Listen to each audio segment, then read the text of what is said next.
जय श्री राम प्रेमी भक्तों। भगवान को बुलाने के लिए अनेक प्रकार से लोग पूजा अर्चना करते हैं, प्रार्थनाएं करते हैं, लेकिन भगवान आखिर कैसी प्रार्थना से आते हैं? क्योंकि सबके बुलाने से वो नहीं आते हैं। चाहे आप उन्हें कुछ भी दे दो, सारी दुनिया जहाँ की दौलत भी दे दोगे ना, वो तब भी नहीं आएंगे, क्योंकि वो केवल और केवल भक्ति भाव के भूखे हैं। जहाँ उन्हें भक्ति भाव मिलता है वो दौड़े दौड़े आते हैं।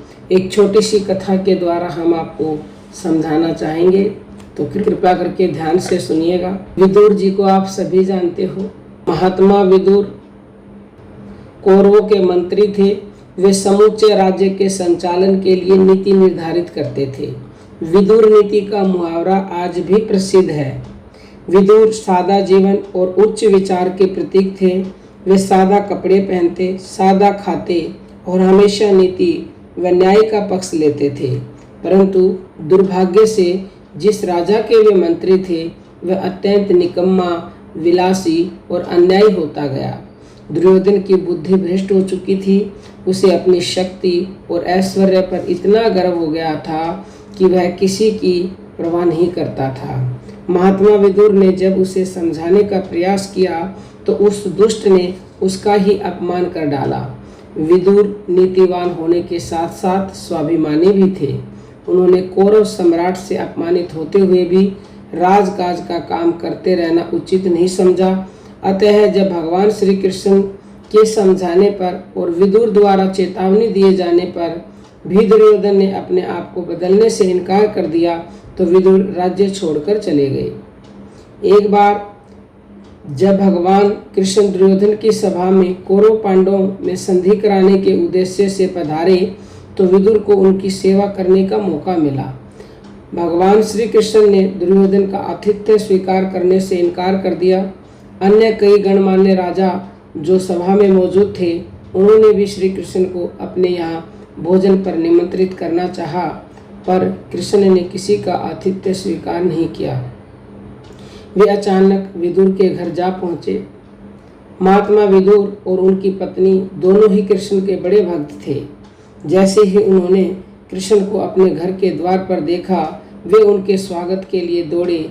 भगवान कृष्ण के चरण धोकर उन्हें आदर सहित ले जाकर अंदर आसन पर बिठा लिया और उनकी पूजा अर्चना करने लगे। परंतु भगवान कृष्ण तो भूखे थे। बड़े बड़े कीमती और विविध व्यंजन त्याग करके, सब राजाओं का आतिथ्य त्याग करके वे भोजन करने के लिए विदुर के घर अपने आप आए थे। कृष्ण बोले, मुझे तो बड़ी जोर से भूख लगी है, कुछ खाने को दो। भगवान श्री कृष्ण के मुख से ऐसे शब्द सुनकर विदुरानी नंगे पैर दौड़े और विदुर भी दौड़े और फलों का टोकरा उठा लाए। फलों में केलों की संख्या अधिक थी, अतः विदुर की पत्नी ने झट केले छील छील कर भगवान कृष्ण को खिलाना शुरू कर दिया। इतना आनंद आ रहा था उन्हें भगवान को अपने हाथों से खिलाने में कि उन्हें अपनी सुध ही न रही। वो भाव विभोर हो गई। उनकी आंखों से आंसू टपके जा रहे थे। वे केले छील कर उसकी गिरी नीचे फेंकने लगी और केले के छिलके श्री कृष्ण को खिलाने लगी। भक्ति भाव का ऐसा अजरस स्रोत देखकर भगवान गदगद हो गए। अतः खाद्य अखाद्य और स्वाद अस्वाद का ध्यान न करके वे बड़े भाव से छिलके ही खाने लगे। महात्मा विदुर पानी लिए बराबर में खड़े थे।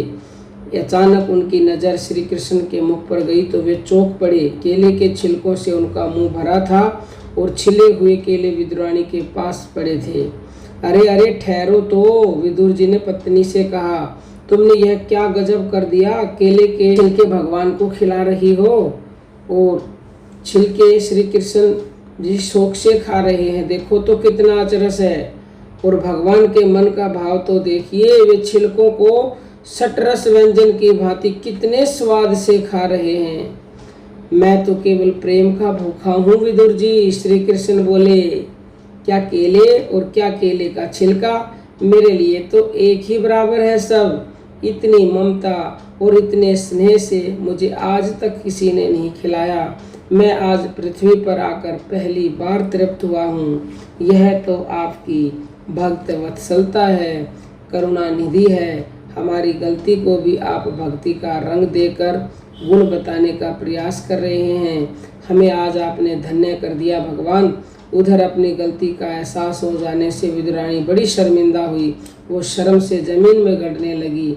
आप इस तरह संकोच में न पड़े। कृष्ण जी बोले, दुर्योधन जैसे राजाओं के सटरस भोजन में वह स्वाद कहाँ जो भूल से खिलाए गए केले के इन छिलकों में है। मुझे आपका यह आतिथ्य आजीवन याद रहेगा।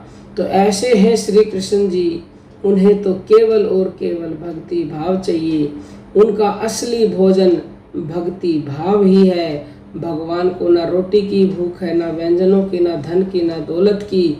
तो यदि आप भाव से भगवान को कुछ भी खिलाओगे, वो बड़े शौक से खाएंगे और सारी दुनिया को छोड़ करके आपके घर में आएंगे और आ करके आपके घर में ही बस जाएंगे और आपके घर में ही हमेशा भोग लगाएंगे। एक बार भक्ति भाव से उन्हें पुकार कर तो देखिए। हम उम्मीद करते हैं आपको ये वीडियो जरूर पसंद आई होगी और भाव से भगवान को पुकारेंगे, क्योंकि भगवान स्वयं कह रहे हैं, भाव का भूखा हूँ मैं। भाव ही एक सार है और भाव से जो मुझको भजे तो भाव से बेड़ा पार है। तो भाव से बेड़ा पार हो जाएगा आपका, और कुछ भी नहीं करना, बस प्रेम से भाव से उन्हें याद करते रहिए। वो आपके घर से कभी जाएंगे ही नहीं। रूखा सूखा उन्हें जैसा भी दोगे वो उसी में प्रसन्न रहेंगे। तो इस वीडियो को औरों के पास भी शेयर कीजिएगा। और यदि आप ऑनलाइन गुरु दीक्षा लेना चाहते हो तो 9958815054 पर व्हाट्सएप मैसेज कीजिएगा। फ्री में गुरु दीक्षा दी जाती है। और दिल्ली के सत्संग में आना चाहते हो, 25 अगस्त को हो, तो व्हाट्सएप नंबर पर मैसेज कीजिएगा कि हम आना चाहते हैं। फॉर्म भेजेंगे, फॉर्म भरना पड़ेगा, सीटें लिमिटेड है, जल्दी से जल्दी मैसेज कीजिएगा। अब हम अपनी वाणी को विराम देते हैं। जय श्री राम।